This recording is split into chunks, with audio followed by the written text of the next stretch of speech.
Hello friends, welcome back to my YouTube channel. Friends, आपको आज के इस वीडियो लेक्चर में इकोनॉमिक्स के कुछ शेप ऑफ इकोनॉमिक रिकवरी के बारे में बताएंगे। जैसे आप लोग बहुत सी चीज़ें सुनते रहते हैं कि इकोनॉमिक रिकवरी क्या चीज़ है।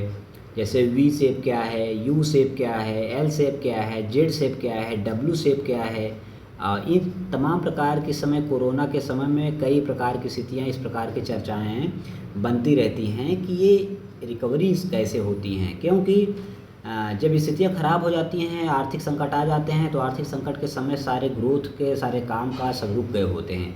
इसलिए इन सब के बारे में हम लोगों को जानना बहुत ही ज़रूरी हो जाता है, क्योंकि कोरोना ने सबसे ज़्यादा प्रभावित किया है लोगों को।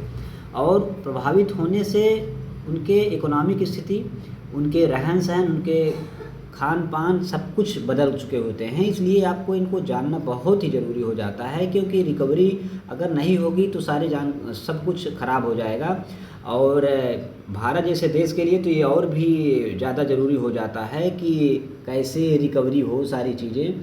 तो आप इस चित्र में देख पा रहे होंगे कि कैसे रिकवरी के बारे में ज़्यादा से ज़्यादा चर्चा की गई है।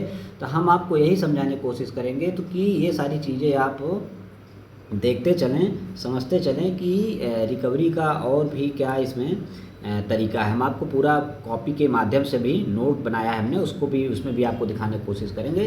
तो मैं प्रयास कर रहा हूँ आपको केवल ये वीडियो समझ करके देखिए, समझिए, उसके बारे में आपको पता हो जाएगा। तो शुरू करते हैं आप लोगों को पहले कि किस तरीके से रिकवरी हुई है, क्या और विभिन्न प्रकार के कर्व के बारे में भी आपको बताएंगे। तो अगर आपको कर्व संबंधी सारी जानकारी, इकोनॉमिक्स के सभी कर्व के बारे में जानकारी लेना है तो आप हमारे वीडियो को अंतिम तक देखते चलिएगा, तभी आपको पूरा समझ में आएगा। और बहुत आसान भाषा में आपको, जैसे गिनी गुणांक क्या है, लॉरेंज वक्र क्या है, फिलिप वक्र क्या है, कुजनेट्स वक्र क्या है, इन सभी वक्रों के बारे में बताएंगे। और इकोनॉमिक रिकवरी के वक्र क्या हैं, इन सब के बारे में बताएंगे, कैसे कैसे होता है, किन स्थितियों में सब होता है। तो सब आपको जानकारियाँ देते जाएंगे, बशर्ते आप लोग इन सब वीडियो को सही तरीके से देखते चलिएगा। आप खुद देख रहे हैं कि स्थितियाँ बहुत ही ख़राब होती चली गई हैं। तो आप जब भी इन सब चीज़ों के बारे में समझ में आएगा तो खुद ही देखेंगे। जैसे शेप ऑफ इकोनॉमी की अगर चर्चा की जाए, हम लोग शेप ऑफ इकोनॉमी चर्चा करते हैं, तो रिकवरी मुख्यतः Z U W L U और सुशी शेप, या कह सकते हैं कि नाइकी का जो लोगो होता है उस प्रकार के भी हो जाते हैं। सबके आकार की रिकवरी होती है। और ये मंदी तथा रिकवरी को समझने में हमें एक वक्र हमारी बहुत मदद करते हैं। और ये अक्षर आकार वक्त के साथ जीडीपी में आने वाले परिवर्तन के बारे में भी बताते हैं कि किस तरीके से परिवर्तन होता रहा है। जैसे अगर आपको जेड शेप की आकार के बारे में चर्चा करें तो हम आपको अभी वीडियो में इसको आपको अलग से कॉपी नोट्स में बताते चलेंगे जेड शेप की रिकवरी का साधन क्या चीज़ रहा है। तो और ऐसे ही लारेंज वक्र के बारे में आपको बताने की हम पूरी कोशिश करेंगे। जैसे जैसे आपको जानकारी हमें देनी है तो किस तरीके से आपको बताने की है। के रिकवरी क्या है, तो ज़्यादातर देश क्राइसिस की तरफ बढ़ चुके हैं, राजकोषीय घाटा इसमें बढ़ता जाता है, स्थितियाँ बहुत ख़राब हो चुकी होती हैं। और कुछ लोग तो ग्रो कर गए होते हैं, कुछ ऐसे सेक्टर होते हैं जैसे मेडिकल सेक्टर वगैरह तो ग्रो कर जाते हैं, कुछ सेक्टर उभर नहीं पाते मैन्युफैक्चरिंग, क्योंकि उनकी स्थिति, उनकी इनकम बहुत कम हो चुकी है और जीडीपी एवरेज से डाउन नीचे की तरफ चले जाते हैं। तो आपको हम इन सब के बारे में बताएंगे, लेकिन इससे पहले ज़्यादातर ये जानना ज़रूरी हो गया है आपको कि वक्र, तो वक्रों को जानना ज़रूरी है। और जेड शेप की देखिए, इसमें ये जेड शेप है, आप देखिए। अगर आप जेड शेप को देखें, जो आकार आपको दिख रहा है, ये जो डॉट डॉट लाइन आपको दिख रही है वो प्री कोरोना बेस लाइन है, यानी कि उस समय स्थिति ऐसी होनी चाहिए, लेकिन कोरोना आने की वजह से गिर गया था, फिर धीरे धीरे रिकवरी होने लगी है। आकर फिर स्थिति खराब हो गई तो इस तरीके से डाउन हो जाएगा, फिर अपनी लाइन पे आ जाएगा। ये जो है जेड शेप की दिखाया जा रहा है, और ये आपका क्या है, एक्स के बारे में दिखाया जा रहा है। लेकिन रिकवरी टाइम टाइम पे दिखाया जा रहा है। अभी देखिए वी शेप रिकवरी आप देख ही पा रहे हैं कि किस तरीके से हो रहा है। ऐसे यहाँ पे अचानक देखिए कि रिकवरी की इकोनॉमी कैसे खराब हो जाती है, फिर जैसे ही वो सही हो जाते हैं तो हमारी चीज़ ये वी शेप है। वी शेप में बड़ा हो जाता है, धीरे धीरे ग्राफ और नीचे जा रहा है,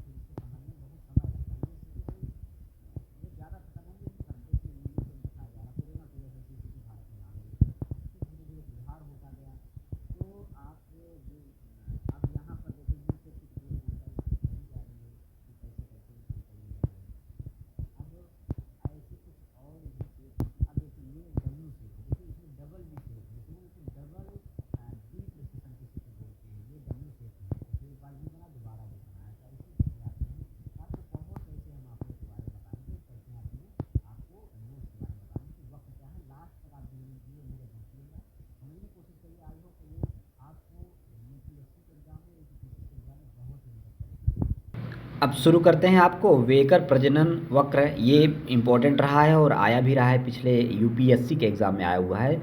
तो प्रजनन एक सीमा तक प्रति व्यक्ति के साथ बढ़ेगी, लेकिन उस सीमा के बाद फिर घटने लगेगी। तो इसको देखिए उल्टा यू के आकार का वो दिखाई देगा प्रजनन वक्र जो है, ये बहुत इंपॉर्टेंट है। और ऐसे सवाल ऑप्शन में आ जाते हैं तो आप कन्फ्यूज हो जाते हैं स्टूडेंट। इसलिए स्टूडेंट की मदद करने के लिए हमने देखिए डायग्राम भी पूरा बनाने की कोशिश किया है और आपको इसमें समझाते भी चलेंगे कि किस तरीके से। अब देखिए जे वक्र की बात किया जाए तो जे वक्र देखिए यहाँ पर कि किसी समय अवधि में अवमूल्यन के भुगतान शेष पर, किसी समय अवधि में अवमूल्यन के भुगतान शेष पर पड़ने वाले प्रभाव को जे वक्र कहते हैं। और जे वक्र अवमूल्यन के बारे में बताता है। इस बात को आपको भुगतान शेष और अवमूल्यन के बीच अगर रिलेशन का ऑप्शन आ जाएगा तो आपको जे वक्र के बारे में बताना कि जे वक्र क्या चीज़ बताता है। अब ऐसे जुगलर वक्र है, जुगलर चक्र को साइकिल बोलते हैं। हालांकि क्रमिक संकट के बीच व्यापारिक क्रिया के उतार चढ़ाव में ये चक्र चलते रहते हैं। इस तरीके देखिए आपको ऐसा दिख रहा है, तो इस तरीके के चक्र दिखते हैं, तो इसको जुगलर चक्र बोलते हैं।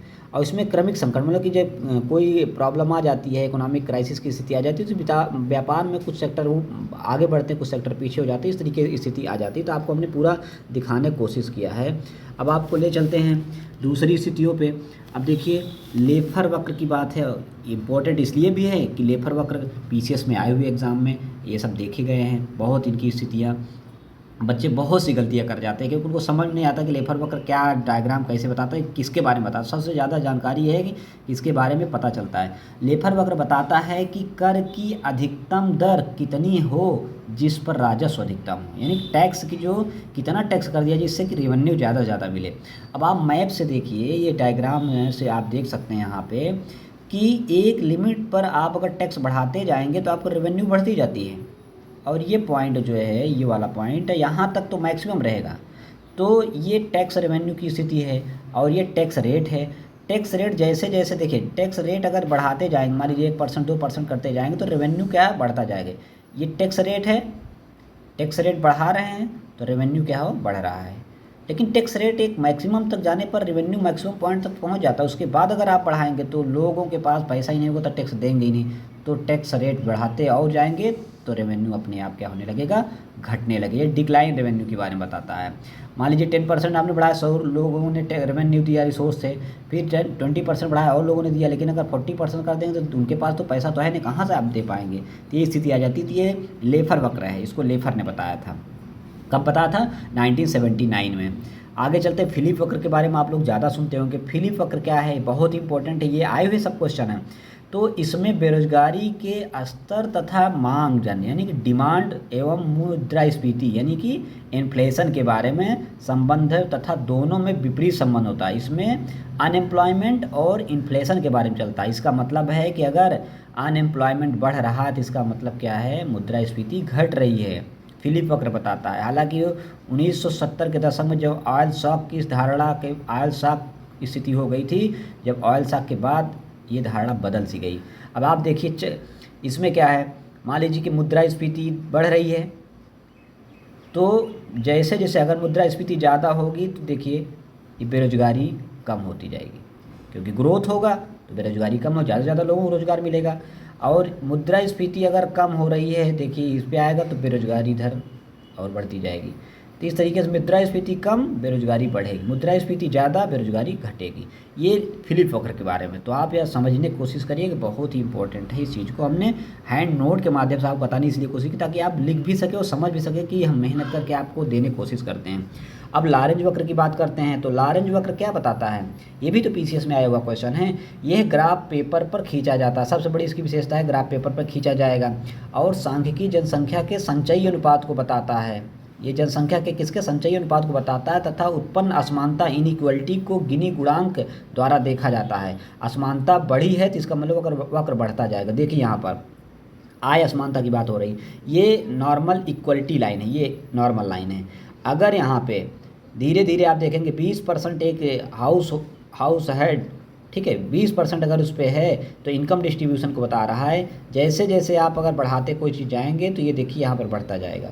तो आय असमानता अगर मान लीजिए कि 100 पर्सन हैं, 100 लोग हैं तो 100 साधन हैं, और 20 लोग होंगे तो 20 साधन होंगे तो इक्वलिटी होगी, 30 लोग होंगे 30 साधन इक्वलिटी होगी। लेकिन अब और ज़्यादा होंगे तो साधन तो कम है ना, साधन तो कम है लेकिन लोगों की संख्या ज़्यादा बढ़ रही है, इसलिए इसमें क्या आ जाएगी, इनइक्वलिटी, असमानता आ जाएगी। तो असमानता का आय इनकम कह सकते हैं एक तरीके से, इनकम इनइक्वलिटी की बात हो रही है यहाँ पे।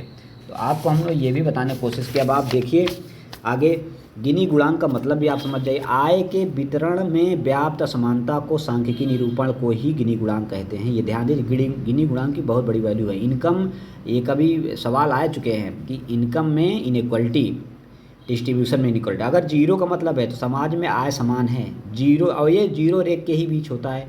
और एक का मतलब है एक ही व्यक्ति के पास समस्त आय और किसी के पास नहीं, तो ये ज़्यादा असमानता होता है। एक का मतलब बहुत ज़्यादा इनइक्वलिटी है और जीरो का मतलब है इक्वलिटी है। तो जीरो से ज़्यादा तथा आय जीरो से ज़्यादा होगा तो आय की असमानता बढ़ेगी। तो ये बात हमने आपको बताने की कोशिश किया। अब आगे चलते हैं।